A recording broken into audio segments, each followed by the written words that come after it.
Good morning, folks. It may be morning where you're at, but welcome back to Red Feather Farms. And we're gonna harvest some elderberries this morning. We've got some that are ripe. We've got others that need to be on the vine a bush while longer. And we got one. As you can see, we've got some up here that are just now blooming. So everything's coming in stages here, which is really good. Okay, and these are just behind the house. This is where I picked some seeds out after making fire cider, and they've voluntarily come up. So we're going to pick a few of these. I'll show you some of them as we go through and show you what I'm looking for as far as the ones I pick, if they're ready to go or not. Okay, so don't mind the guineas, they've kind of walked on off. So we're going to reach in here and start picking, and I'll show you this head right here. As you notice, they're all pretty much ripe. They're all black, dark purple. Okay, I will pick them when they've got a few green ones in it, but I really like to pick them like this.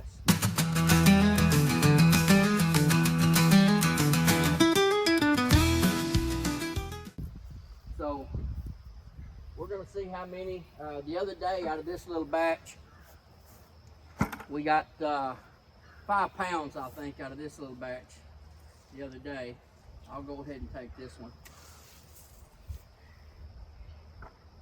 And we're just gonna see, yep, that one's ready. And I use these little clippers. I like them. Some people will snip them off with your finger or thumb. I like wearing gloves, getting in here. It's a lot easier for me. And so these clippers work really good when I'm doing that. So, let's see. Yep, that one's ready. As you can see, some of these don't have many berries on them, and you'll see some empty spots. That's because we got some heavy rains in that time, and when we did, it knocked a lot of the flowers off. I'll give you an example. Well, this one right here may not be from flowers. This one just may be from chicken predation, whatever. Chickens eating them, okay? Chickens like the elderberries. I tend to leave some of the lower hanging fruit for them. You know, why not have some healthy chickens? These are not ripe yet. They're not ready. I'm gonna wait on those. These don't get as much sun down low, and so therefore they don't seem to ripen as fast. We're going to leave them. If they've got green ones in them, we're going to leave them. This one here is about ripe though. We'll take it. Oh, that's a nice head. Get back up there when we get it.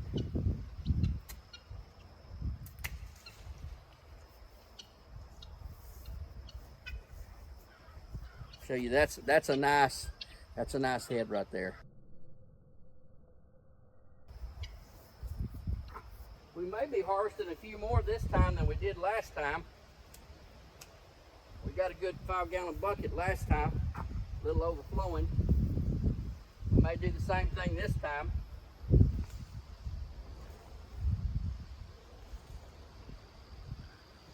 I've got everything out here, I believe. We're going to leave everything down in this area. Some of this lower hanging fruit. Do we look at this one? Yeah, that's still got green in it. And we're going to move over here.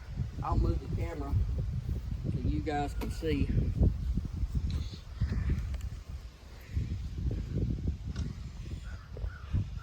And we'll look at these and harvest what we got here.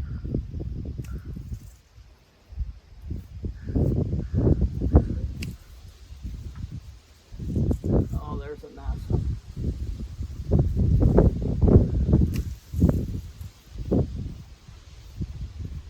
I'm going to bring the camera in and give you a shot. If you notice this head right now, the wind picks up. You see those are just kind of reddish. And there's some green, they're not dark yet. So we'll back out.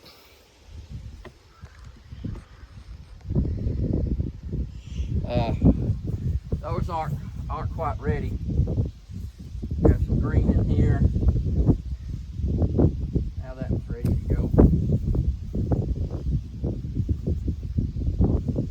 Take this one. We'll wait on that one. Yeah, I believe the chickens are getting some of these that are down low that are ripening. But, you know, in nature, you need to share. So, we're going to share with them. Now, what I'm going to do with these back here in the back is,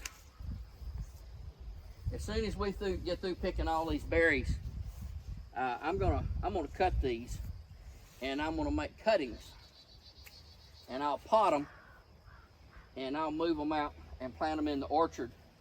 I'll plant them out there in the orchard this fall. That one still needs to wait. That one, we're gonna wait a little bit on it. Wait on that one.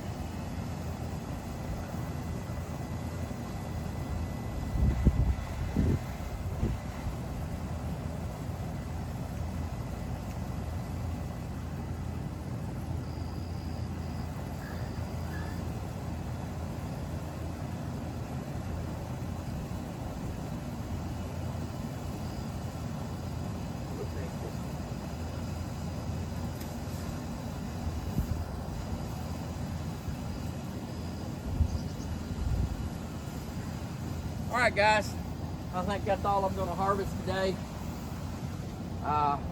Thing about elderberries is there's no mechanization to the harvesting.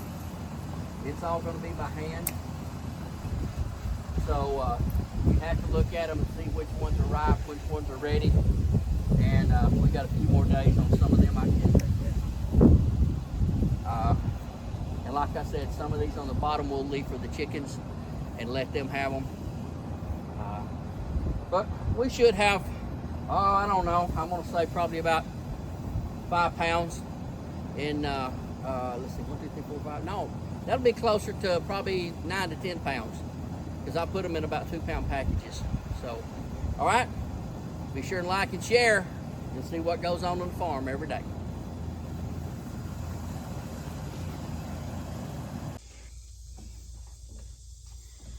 All right, guys, we're back. One of the things I didn't show you a while ago is I like to wear these little gloves when I'm harvesting elderberries. Because you know this stem, a lot of people snip them off with their thumb, but I take a little pair of these and cut them. I really like them. If I can get that up there where you can see them, okay? They're really sharp. The reason I wear the gloves is because I have nipped my finger before doing that, getting in a hurry.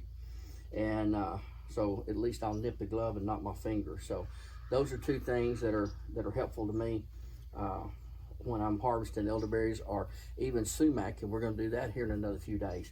It's time to harvest sumac. So I'm gonna put these up for right now.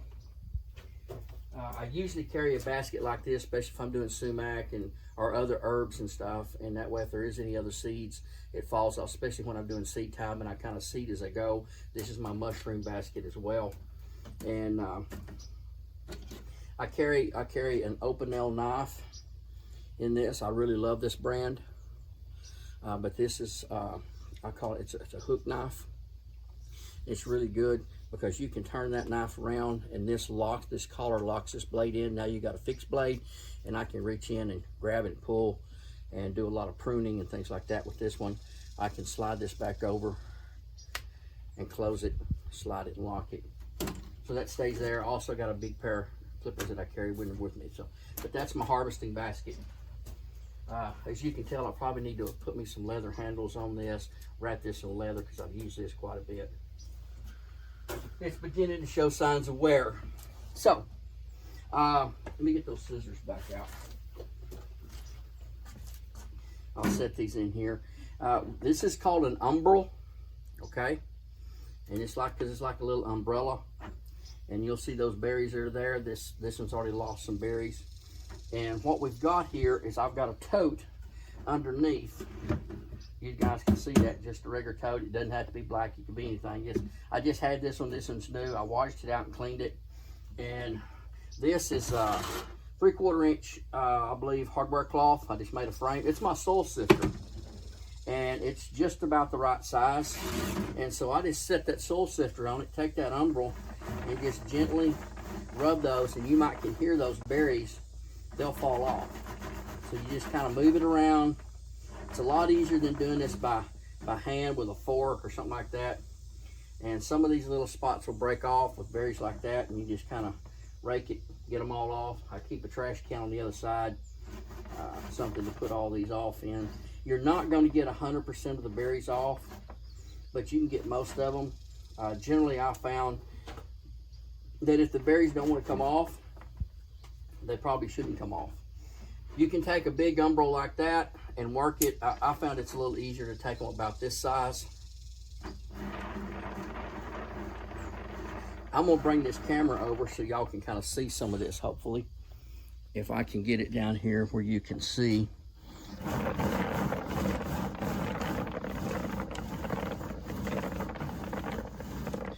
See those coming off there? And I'll just turn it around in my hand. Just kind of cup it and just kind of help push those berries down. I know it sounds weird, but it's a little hard to do with one hand.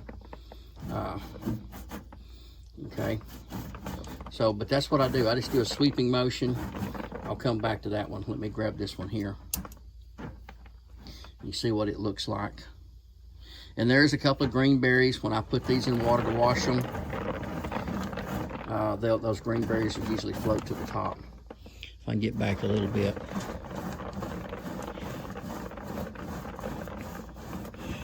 All right, I'm gonna set you back up over here, and hopefully you'll be able to see me finish some of these. There's no need for you to sit here and watch me do all of these, you know. I'm not looking to keep you here with me all day, but I'm just gonna kind of cup my hand, run those, throw them down when I'm done. It's easier if I can keep, I don't know, it's easier for me to keep my balance. Everything else, if I can hold my hand, it kind of keeps everything still. I can put a little bit more pressure. I try to keep the little pieces out so I'm not having to pick so much later. And I'll just break those umbrals apart. And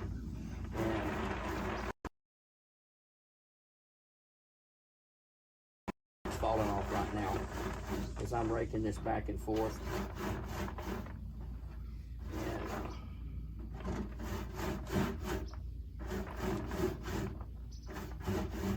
But if you're only harvesting a few, now if I'm harvesting a whole field, this is just I'm pulling from the back of the house, what's there at the back of the house. We have another extraction process we use when we're doing it on a large scale. And because if you were going to try to do 500 plants and stay after that to get it done, this would take you forever with 500 plants. But when you've only got 7,500, something like that that you're doing, there's no need of using the big operation. This one works great. It works great doing it this way. And so sometimes I'll catch them like this, just rake them back and forth, and I'm pulling those berries off. And you notice, if you can see, those are a little red. They're not as deep, dark purple. And they're not going to come off as well. They'll still be okay. The green ones are going to stay. But there's no need of pushing too hard and trying to get some of them off. They're not ripe. They're not ready. You can take a look at the color of those, and those look a lot better. And it just takes time to kind of know when to read those as to when they're ready. But it doesn't take long this way, and this is so much easier than trying. I've tried to take and rake these off with a fork before, and that is just, oh. I've also tried the technique. Some people say freeze them and then shake them in a bag and they'll fall off. And that works. The only issue you've got when you do that is that you've frozen those berries, you've ruptured the cell walls of those berries. And so when you start doing that, if you don't just take just a very few out of the freezer at a time, then what happens is they go to thawing out, and when they go to thawing out, you're smashing a lot of those berries, okay? And you end up with a mess, okay? Just a mess. And so I try not to do that way. I did it that way a time or two until I finally figured out to do it this way, and I like this way a lot better. So I'm not going to go through the whole bucket with you guys. This won't take me long. I'll probably be here 15 minutes to do a packed 5-gallon bucket, and that'll be quite a few berries. I'll bring them inside, let them set. Some people let them set outside a little bit because you're going to have some little bugs and stuff that's in them, and kind of gives the bugs time to crawl out and go on their way. I'll do that sometime inside. Those aren't ready. But when you put them in water, if there's bugs in them, generally you let them sit in water for just a little bit when you're rinsing them, and the bugs will find their way out. So, all right, stay tuned, and I'll show you my rinse and bag process. Okay? Thanks a lot. All right, guys, we're in the kitchen now, and I'm going to use some things here. This is a tote we had out side while ago, so you can look. It's full of elderberries, and I'm going to reach in here, and some of these, some of the sticks and the leaves, that's the big stuff. Some of the, I got roly-poly bugs, which they'll end up floating to the top. All these other bugs, they don't want to be in here, so they'll float up to the top. And I'll look in here and I'll pick them out if I can, and we'll see what we've got in them. I usually throw these outside. I'm gonna go throw these outside. So I'm doing this on the kitchen counter, so I hope that you guys are gonna be able to see what we're doing here. One other thing.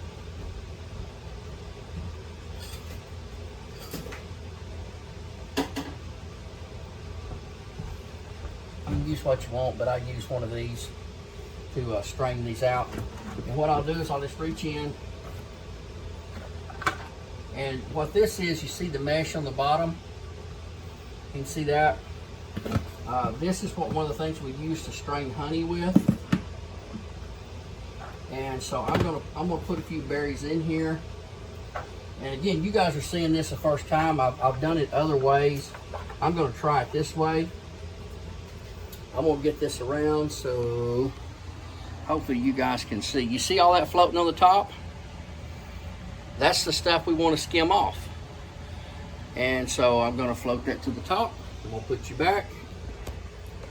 Hopefully I got you back in a close enough spot.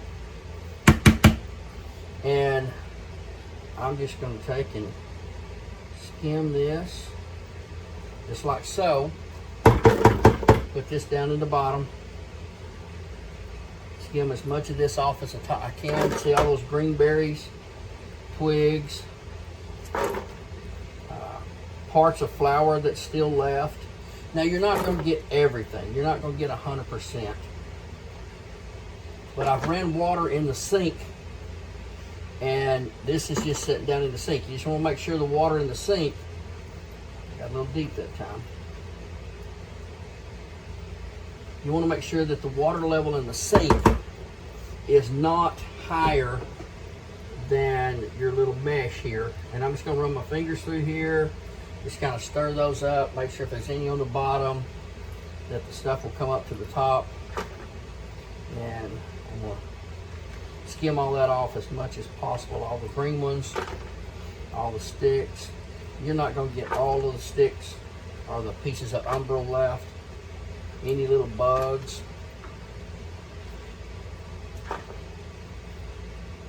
So this is pretty good.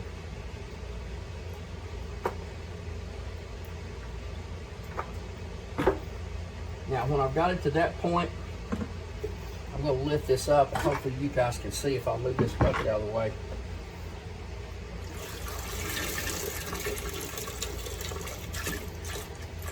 This is just going to drain right back out, okay? And this I can make juice out of, or I can make tinctures. What I'm going to do for right now is I'm just going to set this in this bucket and let it drain. I have another one. This is 400 mesh. This one's 200, so this is a lot finer. We're going to see how it works. That seemed to have worked real well. So we're going to load this one up with berries. And I'm not going to fill it all the way to the top because I believe it'd be a lot easier to work if I don't. And we got a couple of roly-polies in this one. So doodle bugs, whatever you want to call them. Sit there and just kind of do this. Okay guys, we're back. I'm ready to bag these up. I'm going to show you, this is a trade secret. This is a technologically advanced, highly sophisticated bagging process here. So just follow along with me. Make sure you don't get lost in this. There's a lot of technical difficulty to it, but I believe you guys will be able to get it, okay? So first thing, you need a bag. I mean, these are Walmart quart bags. I like the ones with the pleated bottoms, okay? So you need a bag. You're gonna need a cup to get in here, whoops, and to scoop these elderberries out. I'm going to have to make sure I clean all these up good because elderberries make little spots in the floor and I get in trouble for that. So we're going to make sure we do this. I could use a little scoop. I've got one somewhere. I have no idea. So cup. Hideaway pizza cup. Okay? It works good. Okay? Now, maybe all we have is hideaway pizza cups. The next thing you need is, this is a large Quick Trip cup. And I've just cut the bottom of this out. Now this works really good. We use this a lot because we do a lot of vacuum sealing when we're putting meat, nearly anything in a vacuum seal bag. We found this makes a really good apparatus to use here. And we just stick this cup right down in the bag just like that. And on a quart, you're just about to the top right there holding it. And you can kind of hold the bag and hold the quart. And what I'll do is I'll reach it here in my hand. I'll get me a cup, being very gentle. I don't want to mash these berries a lot. And I'll just set her down just like that. And usually about 2 of these drink cups is about what I can put in one of these bags. I may have put a little too much, not quite. It gets all the air out of it as much as possible. Can y'all see me doing that? And this is about what I'll end up with. And I kind of get it. It's nice. Okay. That's all pounded in half. I'll bring scales in. I'll weigh it here in a little while. But I know about what I'm going to use when I'm working with my herbs. These I will probably juice. These will probably go into fire cider and elderberry tonic. That's elderberry tonic that's made up. You walk into an herbalist home when you see big bottles of elderberry tonic and apple cider vinegar and jars we make tincture out of, and other big jars. You know you're in the herbalist house when you see those things. So that's, some people have all kinds of decor in their house, and they have Western and have modern and they have all these things. Well, I have herbalist decor in my home. So if it has to do with herbs, that's usually what's there. Okay. So we fill that up. Just give it a little shake with that cup in it and kind of hold it. See how that cup just kind of works its way up? I just hold them there, reach in, get it near to the end, squeeze it. Get as much air out of it. Flatten that package out. That way it'll fit in the freezer good. And there's another package of elderberries. So And if you're making juice, it'll take anywhere, depending upon the berries and the season. We've been dry this year, so we may not be as much. I know this patch back here gets a lot more moisture, seems like, than other patches do. But it'll take 12 to 15 gallons of elderberries to make 1 gallon of juice.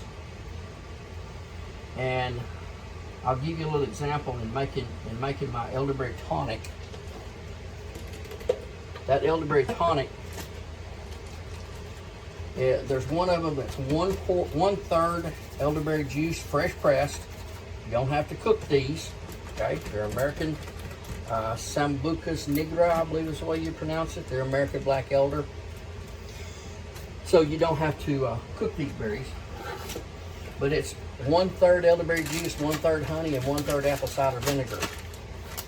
So I do not put water in mine. A lot of people make their syrups and everything, and they put water in it. The first ingredient is distilled water. The first ingredient in mine is going to be elderberry juice. So I figure if you're going to make medicine, don't make a flavored drink.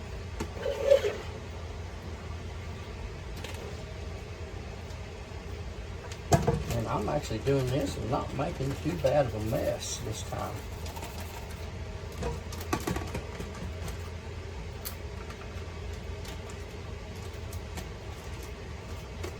We probably got enough for one, maybe 1.5, maybe 2 bags.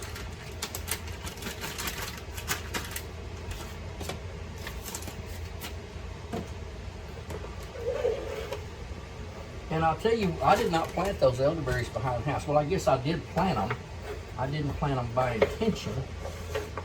When I get through with pressing elderberries out or making fire cider that I've got elderberries in, what I would do is